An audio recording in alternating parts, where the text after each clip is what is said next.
Buenas noches, mi nombre es Camila Ampuero, soy coordinadora de cine del Centro Cultural de la PUC. Quiero darles la bienvenida a un nuevo Perú se proyecta, a una segunda edición. Perú se proyecta es un ciclo de cine y conversación en el marco de actividades del Bicentenario. Esta noche tenemos a Julio Garay, ingeniero agroindustrial y creador de las galletas Nutriache. Él ha elegido la película La boca del lobo, del director Francisco Lombardi, para hablar de la película que más lo marcó o conectó con el país.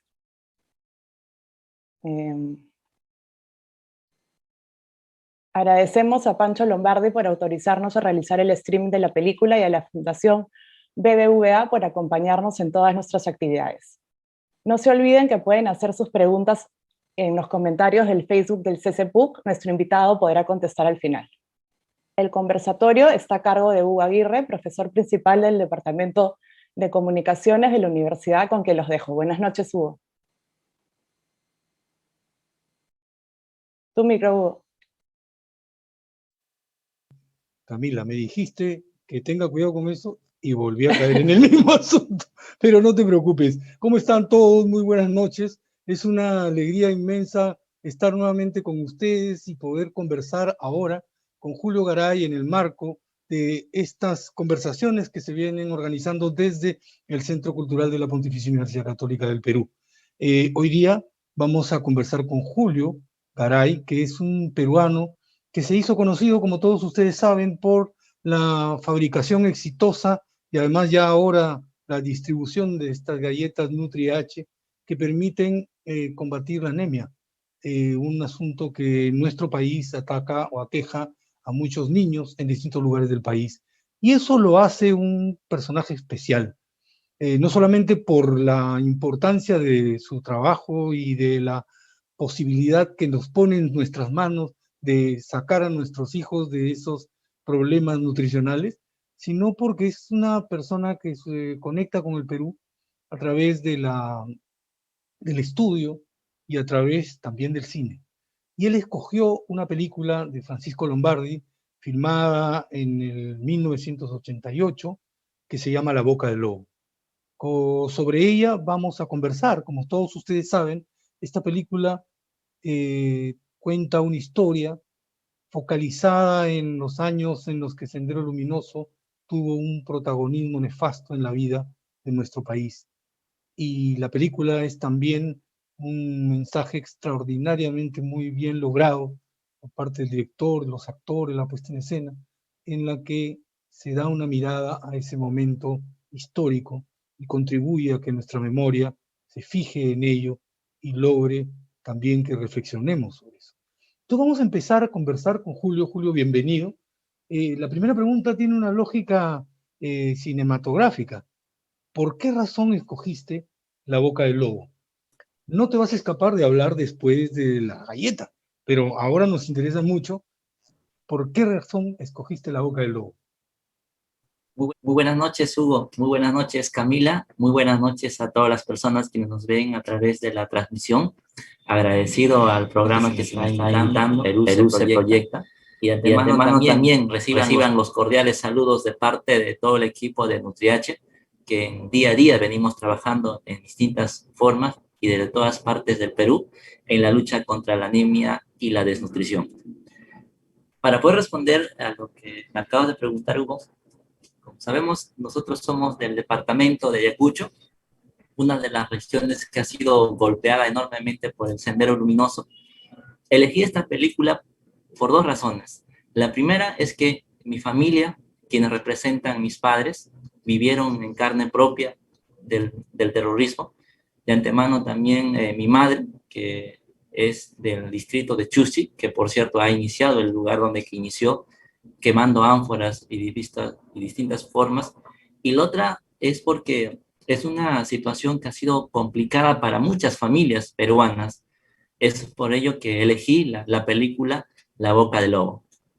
Julio, en esta elección lo que vemos hay casi un compromiso biográfico, o sea, la relación con lo que ocurrió en el pueblo de tu madre, en la relación que contigo se estableció a través de tus familiares que te contaron todo lo que aconteció ahí, podría eventualmente decirse que hay una aproximación fidedigna en la película, en lo que cuenta la película, a lo que te contaron tus padres o sus paisanos en la región? Definitivamente sí, Hugo. Las cosas que veo en la película, en La Boca del Lobo, son tal cual como mis padres, como mis vecinos, algún familiares mayores, quienes me han contado. Es la misma reflejo de lo que ha pasado en las situaciones de lo que ha pasado el Perú y muchas familias. Y las escenas que veo también en la película son escenas bastante crueles, a lo que podríamos tener esa visión y de poder tener que ya nunca volviera a ocurrir en estas situaciones. Julito, hay una cosa que quizá que reflexionemos juntos y la voy a formular como pregunta para ver qué sensaciones produjo en ti ver algunas escenas de la película.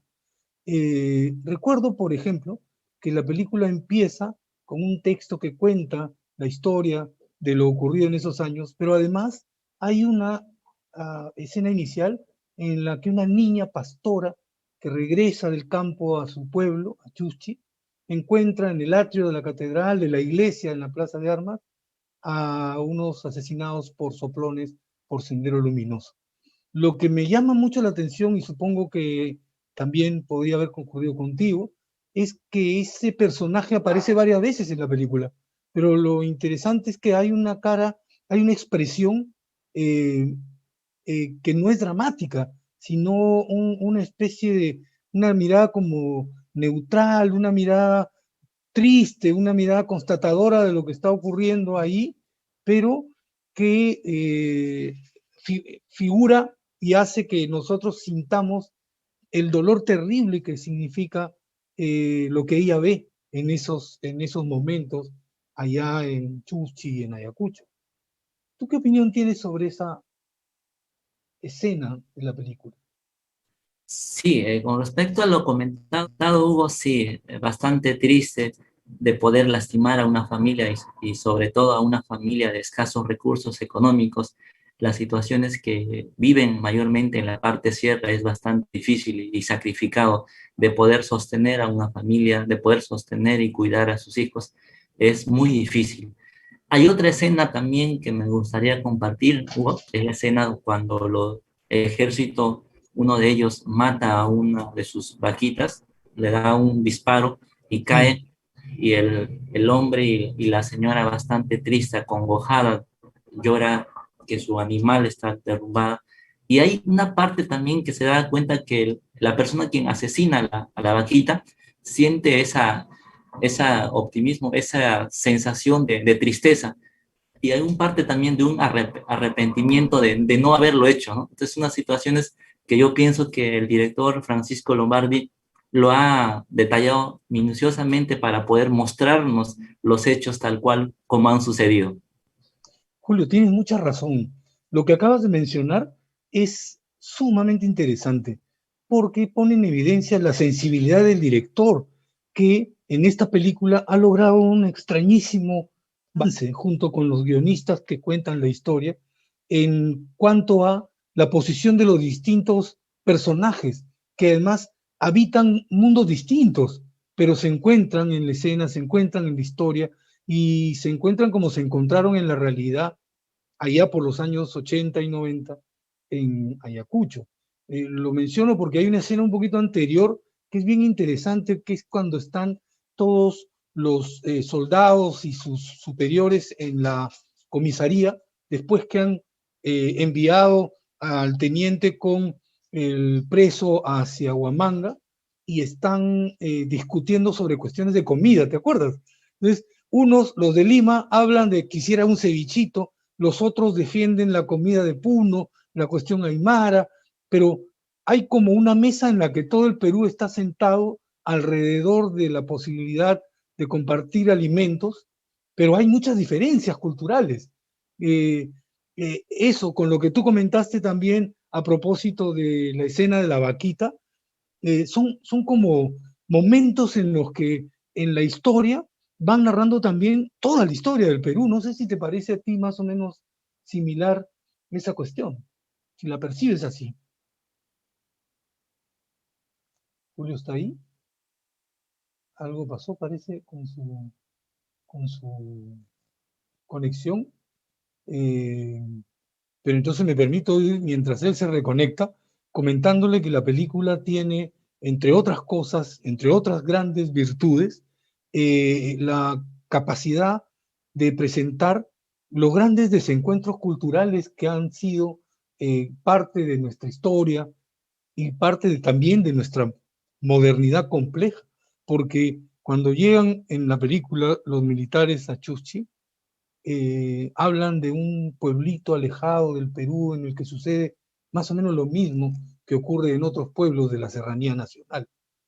Sin embargo, lo que podemos ver también es a los habitantes del pueblo mirando con mucho recelo la llegada de este grupo de militares, porque es obvio van a llegar a investigar, a indagar, a identificar a los terroristas que en muchos casos formaban parte también de la población. Todo el mundo estaba entre distintos fuegos. Ese universo pequeño de Chuchi era una realidad en la que todos recelaban de todos, en la que la sensación de sobrevivencia estaba marcada por la desconfianza. Y el director, Pancho Lombardi, logra un efecto extraordinario en la forma como cuenta la historia, apoyada por actores obviamente de primer nivel y muchos otros muy jóvenes todavía entonces, logran empujar el carro de la narración a momentos muy importantes que concitan nuestra atención como espectadores, pero que nos ponen hoy día, en el siglo XXI, en el año 2021, frente a una historia con un alto nivel de densidad explicativa de la realidad que nosotros podemos ver en la película. Cuando me tocó verla nuevamente, pude recordar mi primer visionado de la película, digamos, ¿no?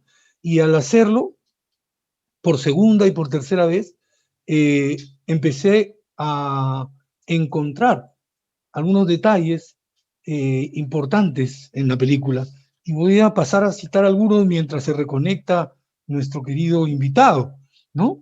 En primer lugar, me parece muy importante la forma como la composición compleja, multicultural del ejército peruano frente a los pobladores de Chuchi generan un efecto que la narración logra muy bien, metafórico, digamos, porque nos colocan frente casi todo el país, a las relaciones de autoridad, a la vida en la que aquellos pueblos cuya fundamental actividad es la agrícola, no llega a ser de todo comprendida por quienes llegan como forasteros ahí.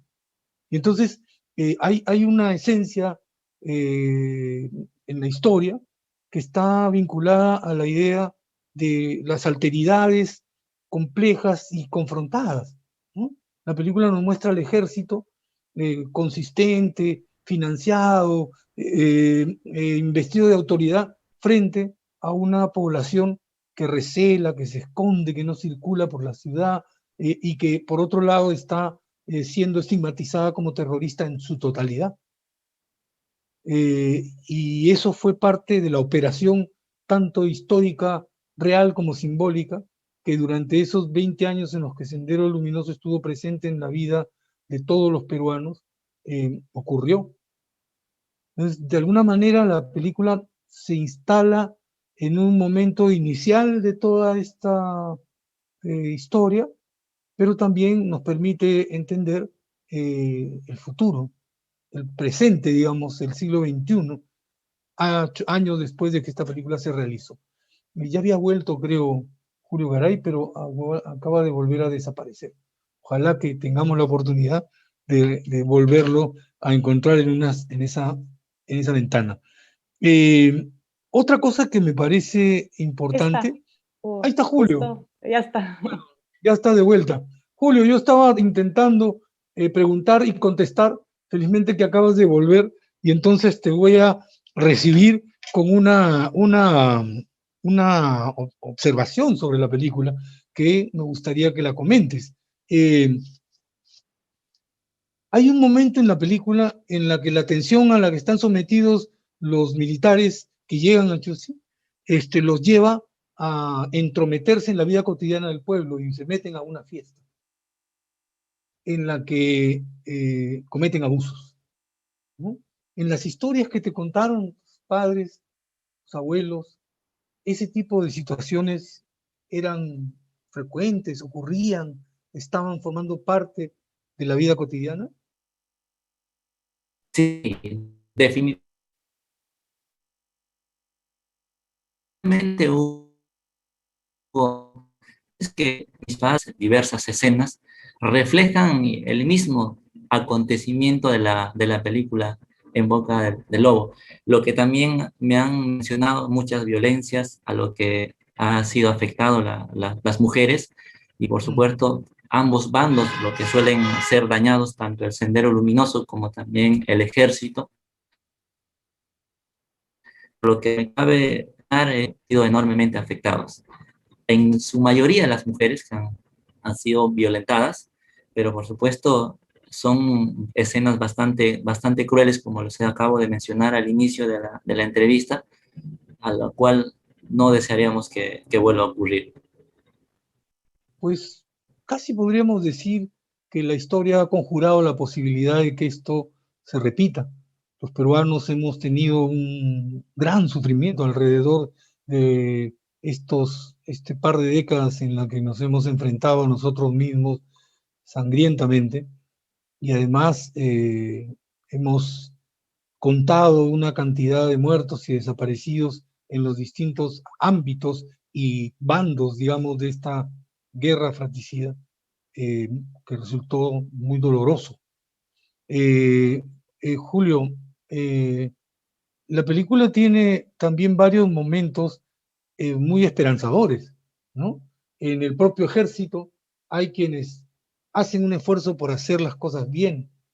Entre los pobladores también existe una simpatía por las instituciones del Estado, y eso era algo que Sendero no veía con buenos ojos, pero que era real también, ¿no? ¿Cómo era esa vida cotidiana en el pueblo de Chuchi? ¿Qué recuerdos puedes traernos para contárnoslo aquí en esta conversación? Los recuerdos y las que me han comentado también del mismo modo fueron las agrupaciones de lo que se organizaban muchos centros poblados para poder defender y cuidar a su familia y conjuntamente todo el pueblo. Han sido normalmente para poder defender. Y la otra parte también que me comentaron es de que ha sido una lucha entre ambos bandos, tanto el Sendero Luminoso como el Ejército. Tal cual como lo has comentado, Hugo, hubo quizá por ahí una reflexión de parte del Ejército para hacer bien las cosas conjuntamente de la mano con las autoridades, ya sea el alcalde de un centro poblado o de un distrito.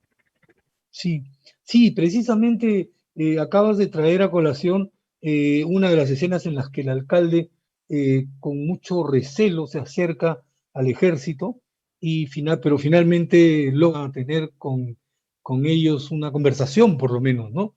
Antes de que llegara, o cuando ya había llegado el nuevo encargado de la comisaría, digamos que en ese momento se convierte en el fuerte principal de la autoridad militar del Estado en Chuchi. En ese tiempo nos ha marcado tanto a nosotros que todavía está presente en nuestra forma de tratarnos, de entendernos, de pensarnos.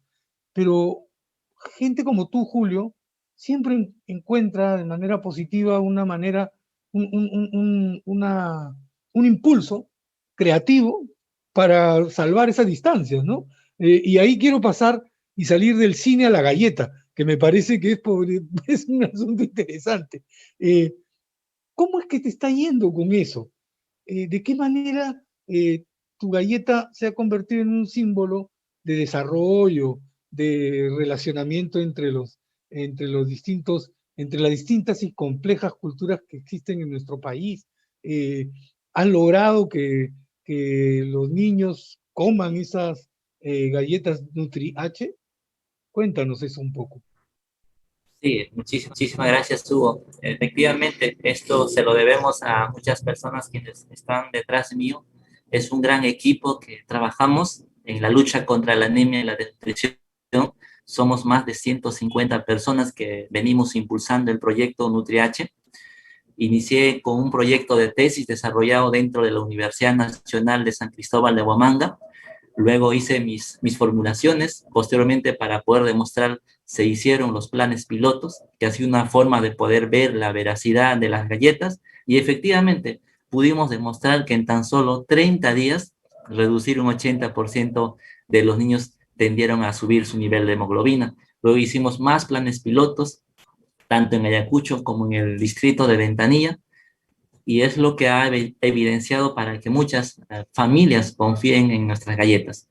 Luego vino History Channel, nos inscribimos y gracias a Dios pudimos ser el primero, y es lo que para nosotros ha sido una enorme satisfacción y dar un salto para dar la visibilidad de nuestro proyecto ante el mundo. Gracias, Julio. Te felicito mucho por lo que nos estás contando. Quería robarme unos segundos también para decirte lo siguiente. Hace un rato antes de que empiece la entrevista hablé con mi mamá, que me pidió que te haga llegar su felicitación y agradecimiento. Mi mamá es químico farmacéutica y sabe perfectamente lo que significa lo que estás haciendo. La mamá Laura me dijo que te aplauda, pero no lo voy a hacer porque quiero que te lo imagines. Volvamos entonces ahora. Volvamos ahora a lo de la película. Hay un momento en la película en el que el personaje principal, que es este soldado Luna, empieza a ser muy crítico de la forma como su grupo en el ejército, en Chuchi, y el teniente o el nuevo jefe que acababa de llegar, empiezan a cambiar la relación que supuestamente debiera ser armoniosa con la población, y hay una serie de errores dramáticos, terribles, que terminan con una masacre, ¿no? ¿Qué elementos destacas tú de este personaje, de este soldado que vive el sueño de ir a la zona de emergencia para después volver a postular a la escuela de oficiales del ejército? Cuéntame cómo lo percibes. Bueno, definitivamente cuando nosotros entramos a una escena, en este caso a la escena del Sendero Luminoso, que ha habido muchos muertos, personas inocentes, vemos y notamos distinta la realidad y la situación como podemos imaginar desde otro espacio, pero de alguna otra forma ha sido también una evidencia para que pueda constatar de lo que está ocurriendo dentro de nuestro Perú, específicamente en Chuchi. Como si bien sabemos, Chuchi ha sido una de las zonas que ha sido enormemente golpeadas, que pertenece a nuestro departamento de Ayacucho. Pero para mí, particularmente, ha sido para el personaje como un aprendizaje que quizá posteriormente no volviera a ocurrir en estas situaciones tan difíciles. Sí, sí, yo te confieso que a mí también me produjo me dio una lección, y las 2 o 3 veces que he visto la película he sentido una lección diferente. En primer lugar, encontré que este soldado Luna tenía una sensibilidad especial en su relación con el personaje femenino que termina siendo agredido por otro soldado y al que protege y cuida. En segundo lugar, entendí también que él tenía una visión diferente del Perú y de los peruanos, ¿no? Una cosa es relacionarte como soldado con la ciudadanía desde una perspectiva de poder, y otra cosa es hacerlo de una manera más o menos horizontal y con respeto. Parece ser que la película, como la experiencia que tuvieron todos en ese tiempo, han logrado y se incremente el respeto intercultural, que la palabra cholo se use menos, por lo menos en las zonas urbanas y rurales de nuestro país, en las que hemos aprendido a respetarnos, no todos, pero sí un porcentaje importante de peruanos. Y eso tiene que ver, entre otras cosas, con una película como La Boca del Lobo. Camila. Hugo, ¿qué tal? Lamentamos todos los inconvenientes técnicos que hemos tenido esta noche. Estaba pensando que lo que podemos hacer es desconectar un momento para comunicarnos con Julio, que entiendo tiene problemas serios de conexión, y ver si podemos retomar ya la parte final de esta conversación. Buenas tardes a todos. Como verán, hemos tenido que retomar la conversación entre Julio Garay y Hugo porque el día del evento tuvimos graves problemas de conexión, pero ahora sí, retomando para terminar esta conversación, los dejo con Hugo y Julio. Adelante, Hugo. Gracias, Camila. Esto de retomar una conversación no es otra cosa que volver a activar la magia de la conversación. Y entonces estamos nuevamente con Julio, con distintos looks y en un distinto momento de nuestras vidas, pero para conversar sobre lo que habíamos estado conversando. Julio había escogido la película de La Boca del Lobo y hemos conversado sobre eso y nos quedamos en una parte en la que mencionábamos de manera muy enfática la forma como en la película se muestran las diversidades étnicas, la separación entre el hombre de la costa y el hombre andino, el cholo de la parte de la sierra peruana y el costeño. Y hay una escena en esa película en la que, curiosamente, la música criolla, la cerveza, la chacotería y la conversación unen a ambos universos. En Chusti, que es donde se sitúa la película, y dentro de la comisaría. Me gustaría que hagas un comentario sobre estas cuestiones, Julio, para retomar nuestra conversación y también nuestras reflexiones. Gracias, amigo Hugo. Retomamos con bastante fuerza y energía. Estamos acá presentes nuevamente para poder compartir y sobre todo compartir y mencionar sobre la película En Boca del Lobo. Tal cual como le estaba comentando Hugo, esta película refleja de lo que hemos vivido, sobre todo el departamento de Ayacucho. Como mencioné también, que uno de los distritos, como viene de parte de mi mamá, el distrito de Chuchi, fue el lugar donde quemaron las ánforas electorales. Lo que también vengo a mencionar, y una manera de poder mencionarlos a todos, que esto es un suceso que a mí siempre me han marcado. Estas marcas biográficas son importantes y me gustaría, Julio, que nos ayudes a reflexionar contigo sobre cómo es que está presente en tu vida. Ya lo hemos conversado, pero una nueva pregunta sobre este mismo tema puede permitir que salgan cosas particulares. Yo, por ejemplo, que destaco mucho tu persistencia, tu capacidad de sacar adelante el proyecto de las galletas. Me imagino que tiene algo que ver con el hecho de ser un descendiente de ayacuchanos, además un hombre que pendula entre el campo y la ciudad, y que tiene un conocimiento a partir de sus propios afectos de lo que significa su propio país, en el sentido de estamos en un espacio en el que hay que luchar todo el tiempo para destacar. ¿De qué manera el ser ayacuchano te ha dado a ti esa fuerza necesaria para sacar tu proyecto adelante? Claro que sí, ser peruano en muchos casos se ha habido reflejado de poder emprender, de poder esforzarnos. Y Ayacucho también ha tenido muchos emprendedores, empresarios, ahora ya transnacionales, se han visto reflejados. Y el caso nuestro también. Desde poco a poco estuvimos avanzando. Como les comenté también, el proyecto Las Galletas fue una tesis desarrollada en la Universidad Nacional de San Cristóbal de Huamanga. Luego hice una empresa familiar donde posteriormente involucré a mis vecinos del barrio, a mis compañeros de la universidad. Alguna vez que compartimos un salón de clases, estamos todos aquí metidos. Esa es una forma de trabajo que en la película de alguna manera también está presente, porque tú escogiste La Boca del Lobo y cuando ambos la hemos vuelto a ver, hemos encontrado, por ejemplo, que hay un esfuerzo muy grande tanto de la comunidad, como de esta pequeña comunidad de militares por tratar de levantar el país, a pesar de estar, entre comillas, aparentemente en bandos distintos. El drama de esa confrontación nos permite también, de alguna manera, a través de la historia, recuperar y revivir el drama que se vive permanentemente en el Perú, ¿no? Tú detectas ahora, en el siglo XXI, que se han cerrado las heridas de la época del terrorismo, o que las heridas están todavía abiertas y hay algo que hacer para que dejen de sangrar.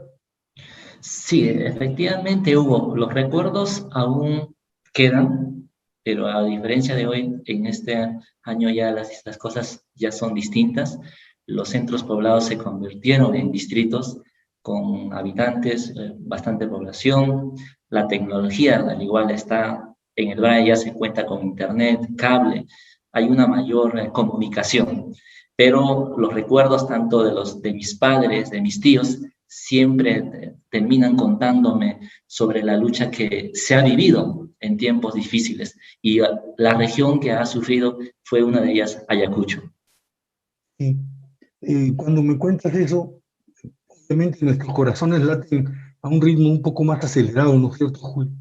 Porque precisamente la historia está tan cercana y nuestra memoria la activa muy, muy, muy rápidamente, haciendo que recordemos esos momentos y que la película cumpla también, a su manera, con decirnos que no debemos olvidar, sino procesar ese momento histórico de manera tal que podamos perdonarnos todos, podamos recuperar ese tiempo que ha hecho que tengamos distancias entre nosotros y celebremos pues este bicentenario que está a puertas, tratando de generar más unión, más relación entre los peruanos y los distintos pisos ecológicos que habitamos.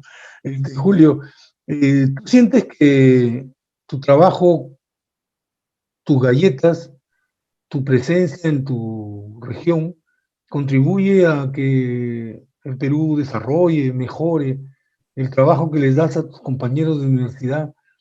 ¿Te hace sentir que se construye también peruanidad a través de tu obra? Definitivamente siento una unión en el proyecto Nutriacha. Somos una agrupación que día a día venimos paulatinamente creciendo. Hay muchos jóvenes de distintos departamentos del Perú. Por supuesto, hay diferentes culturas. Lo parte del mío también es de poder juntar a mis compañeros de la Universidad San Cristóbal, luego de poder también generar puestos de trabajo a más de 50 familias, y estamos trabajando realmente, sí, bastante unidos con el mismo objetivo de poder luchar en contra de la anemia y la desnutrición. Todos los días para nosotros es un aprendizaje, siempre hay una conexión y una comunicación. Tenemos un grupo de WhatsApp donde interactuamos, nos saludamos, y eso es lo que también he visto reflejado en muchas organizaciones. Mira, eso que me acabas de decir es un discurso muy esperanzador y los peruanos estamos necesitando muchísimo de que eso ocurra. Y entonces uno puede empezar a, digamos, a hacer las últimas preguntas de esta entrevista, tratando de volver a lo de la película.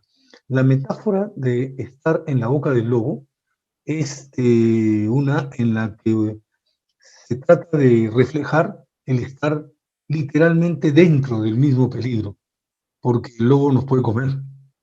Lo que tú estás haciendo, de alguna manera, es alejarnos de la boca del lobo. La metáfora funciona muy, muy bien y muy al revés. Y quiero cerrar nuestra conversación preguntándote cuáles son tus proyectos. Yo sé que NutriH está caminando muy bien y que te ha sacado de la boca del lobo pensando en términos de, un poco fanáticos y pesimistas, pero tú no eres así y nosotros tampoco. ¿Cuáles son, qué cosa has detectado que vas a hacer en este futuro inmediato después del éxito que tienes con NutriH y las galletas de hierro? Tengo muchos sueños que me gustaría cumplirlos. Dentro de ellos es de poder volver a la universidad como docente universitario. Desde muy pequeño soñaba que en algún momento de poder enseñar, tener alumnos, estudiantes, y eso realmente también yo encontraría un inmenso felicidad. Y la otra parte, también seguir sacando nuevos productos que puedan resolver temas de salud. Quiero ver a NutriH en distintas partes del mundo, no solamente que se quede en Perú, de poder llegar a diversos países de todo el mundo. Julio, yo me voy a despedir, pero no quiero hacerlo sin antes volverte a felicitar, agradecerte por lo que estás haciendo por el país y también decirte que todos nosotros deseamos que tengas éxito, que cada uno de tus sueños se cumplan. Yo soy profesor universitario y siento la misma pasión desde que di la primera clase a hoy día. Y espero que te pase lo mismo y que cuando volvamos a conversar me cuentes cómo te fue en esa clase con la que inauguraste tu carrera de profesor universitario. Un gran abrazo, Julio. Ha sido un placer conversar contigo y ojalá la calle permita que nos encontremos alguna vez, crucemos las veredas para abrazarnos. Nos vemos. Muchas gracias. Muchísimas gracias, Hugo. Te mando un fuerte abrazo. Yo también. Gracias.